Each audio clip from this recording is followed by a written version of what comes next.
नमस्ते दोस्तों, हमारे चैनल में आपका स्वागत है। लंदन हैटी शॉ के नेतृत्व में MI6 एजेंटों की एक टीम द स्नोफ्लेक नामक एक घातक वायरस को निकालने के लिए एक गोदाम पर हमला करती है। उन्हें सुपर एनहांस्ड ब्रिक्सटन लोड द्वारा पाया जाता है। अपने साइबरनेटिक संवर्धन के कारण वह आने वाले हमलों को भांपने में सक्षम है, जो उसे अन्य सभी एजेंटों को धूल चटाने की अनुमति देता है। हैटी ने खुद को स्नोफ्लेक के साथ इंजेक्ट किया और ब्रिक्सटन की नजरों से बच निकली। वह एक रेडियो पकड़ता है और ऐसा दिखाता है जैसे हैटी एक गद्दार है जिसने वायरस को अपने लिए ले लिया है। दूसरी तरफ ल्यूक हॉब्स और डिकार्ड शॉ अपने घरों में जागते हैं। वे बाद में अलग अलग नाइट क्लब में जाने से पहले, दर्जनों गुंडों की पिटाई करने से पहले अपनी दैनिक दिनचर्या के बारे में बताते हैं, इससे पहले कि वे प्रत्येक को पूछताछ करने के लिए एक मिल जाए। हॉब्स और शॉ दोनों ने सुपर वायरस के बारे में सुना है जो चारों ओर फैल रहा है, और वे जानते हैं कि इसे ईटन नामक एक आतंकवादी समूह द्वारा निर्मित किया गया है। उनके संबंधित गुंडे उन्हें वह जानकारी देने में विफल रहते हैं जो वे चाहते हैं, इसलिए हॉब्स अपने माथे पर I3 कॉप्स टैटू बनवा लेता है, जबकि शॉ अपने आदमी को खिड़की से बाहर लटकाकर छोड़ देता है। हॉब्स अपनी बेटी सैम के साथ एक डिनर में नाश्ता कर रहा था जब उसे एक पुराने दोस्त CIA एजेंट लोके ने दौरा किया। वह हॉब्स को स्नोफ्लेक के बारे में बताता है और यह कितना गंभीर खतरा है। हालांकि मदद करने के लिए अनिच्छुक, हॉब्स ऐसा करने के लिए सहमत हो जाता है। उसी समय शॉ अपनी मां मैग्डलीन उर्फ क्वीनी से जेल में मिलने जाता है। वह उसे हैटी की दुर्दशा के बारे में बताती है और उसे उससे संपर्क करना चाहिए, लेकिन उसे नहीं लगता कि हैटी उसे देखना चाहती है। जेल से निकलने के बाद शॉ को एजेंट लोएब द्वारा स्नोफ्लेक के पीछे जाने के लिए कहा जाता है। दूसरे एजेंट हैटी को ट्रैक करते हैं ताकि लोग उसका पीछा कर सकें। जबकि शॉ हैटी के घर में जाता है, हॉब्स उसे सड़कों पर ढूंढ लेता है। वह भागने के लिए हॉब्स से लड़ती है, जबकि शॉ हैटी को ट्रैक करने की कोशिश कर रहे एजेंटों से लड़ता है। वह कमरे में सभी को हरा देता है, जबकि हॉब्स ऊपरी हाथ हासिल करने और हैटी को अंदर लाने में कामयाब हो जाता है। हैटी को हॉब्स द्वारा पूछताछ के लिए वापस CIA मुख्यालय ले जाया जाता है। शॉ आता है और हॉब्स को बताता है कि वह उसकी बहन है। वह उन्हें बताती है कि वह वायरस ले जा रही है। इससे ठीक पहले ब्रिक्सटन आता है और हमला करता है। शॉ उसे एक पुराने सहयोगी के रूप में पहचानता है जिसे उसने सालों पहले मार दिया था। ब्रिक्सटन हार्नेस के साथ इमारत से नीचे जाकर हैटी को अपने साथ ले जाने का प्रयास करता है, लेकिन हॉब्स और शॉ उसका पीछा करते हैं। हॉब्स हार्नेस से नीचे खिसक जाता है ताकि हैटी को भागने का मौका देने से पहले ब्रिक्सटन के गुंडों से छुटकारा मिल सके। हॉब्स ब्रिक्सटन से लड़ता है, लेकिन उसे पता चलता है कि वह सुपर ह्यूमन का मुकाबला नहीं कर सकता। शॉ हॉब्स और हैटी को लेने के लिए गाड़ी चलाता है और ब्रिक्सटन मोटरसाइकिल पर उनका पीछा करता है, लेकिन हीरो उसे खो देते हैं जब वह एक बस से टकरा जाता है। फिर तीनों देखते हैं कि ईटन ने मीडिया को बहकाकर उन सभी को भगोड़ा और देशद्रोही घोषित करवा दिया है। हैटी प्रोफेसर आंद्रेइको को खोजने की कोशिश करती है, जो स्नोफ्लेक का निर्माता है और जो उससे वायरस निकाल सकता है। हॉब्स दिखाता है कि वह हमले से पहले आंद्रेइको पर नजर रख रहा था और वे उसे न्यूज स्टैंड पर ढूंढने में कामयाब हो जाते हैं। ब्रिक्सटन और अधिक जोश पाने के लिए ईटन के मुख्यालय में लौटता है।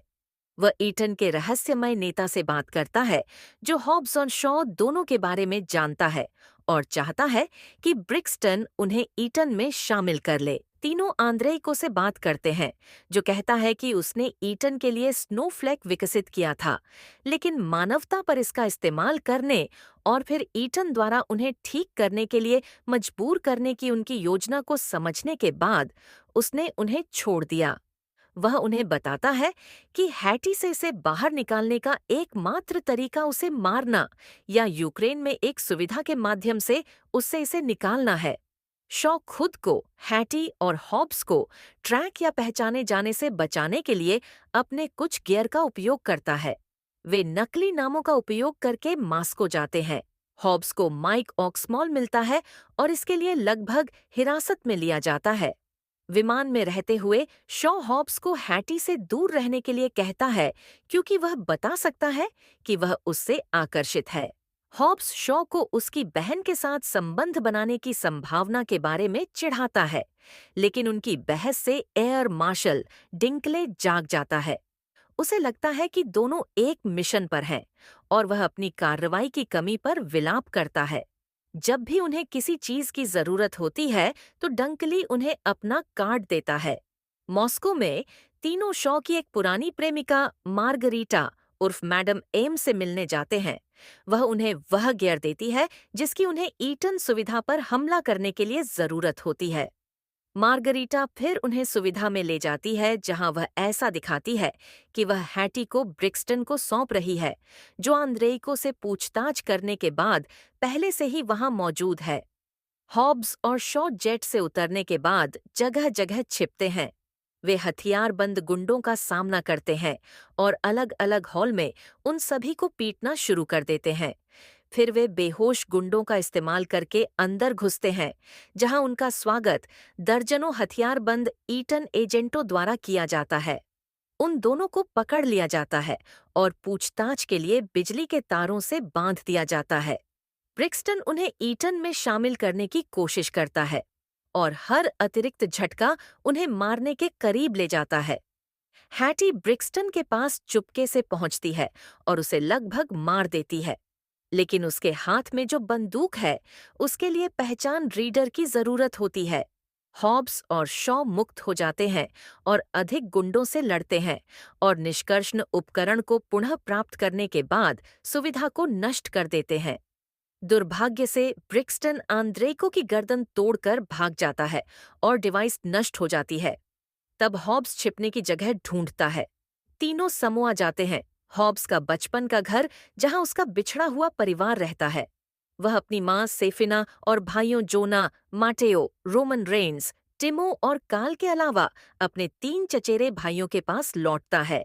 जोना हॉब्स को उसकी लंबी अनुपस्थिति के बाद देखकर विशेष रूप से निराश होता है। हालांकि सेफिना जानती है कि भाइयों के लिए हॉब्स की मदद करना कितना जरूरी है। वे ब्रिक्सटन और ईटन के गुंडों के आने की तैयारी करते हुए खुद को हथियार बंद करने जाते हैं, लेकिन सेफिना ने उनके सभी हथियार छीन लिए हैं। तब योजना यह बनती है, ब्रिक्सटन और ईटन को द्वीप की ओर जाते समय ट्रैक किया जाता है। हॉब्स के लोग युद्ध के लिए तैयार खड़े हैं। ईटन के गुंडे उन्हें गोली मारने की कोशिश करते हैं, लेकिन हैटी ने उनकी बंदूकें निष्क्रिय कर दी हैं। मुठियाओं चलने लगती हैं, शव फेंके जाते हैं और हड्डियां टूट जाती हैं, क्योंकि एजेंट समोआ के लोगों द्वारा नष्ट कर दिए जाते हैं। ब्रिक्सटन हैटी को पकड़ लेता है और एक हेलीकॉप्टर पर भागने लगता है।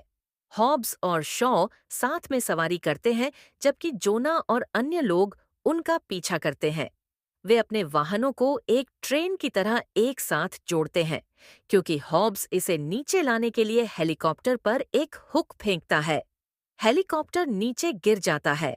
हॉब्स और शॉ ब्रिक्सटन का सामना करते हैं, जबकि हैटी ने अपने से सारा स्नोफ्लैक हटा दिया है और वह ब्रिक्सटन के गुंडे को मार देती है। यह महसूस करते हुए कि वह बस उनकी हर हरकत को रोकने वाला है, हॉब्स और शॉ उससे लड़ने का संकल्प लेते हैं, जिसमें से एक को हिट लेना होता है जबकि दूसरा हिट देता है। यह प्रभावी साबित होता है क्योंकि यह ब्रिक्सटन की प्रोग्रामिंग को ओवरलोड करता है। अपनी हार देखने के बाद ईटन नेता ब्रिक्सटन के संवर्धन को हटा देता है और चट्टान के किनारे से गिरने से पहले उसकी मृत्यु हो जाती है। ईटन नेता फिर हॉब्स और शॉ से बात करता है, जिसका अर्थ है कि वे दोनों फिर से मिलेंगे। इसके बाद शॉ और हैटी जेल में अपनी मां से मिलने जाते हैं और उसके लिए एक केक छोड़ते हैं, जिसमें कुछ ऐसा हो सकता है जिससे वह भाग सके। इस बीच हॉब्स सैम को अपने परिवार से मिलवाने का फैसला करता है, क्योंकि उसने इस बार वहीं रहने का फैसला किया है। इसके साथ ही फिल्म खत्म हो जाती है। आइए मिलते हैं अगले वीडियो में।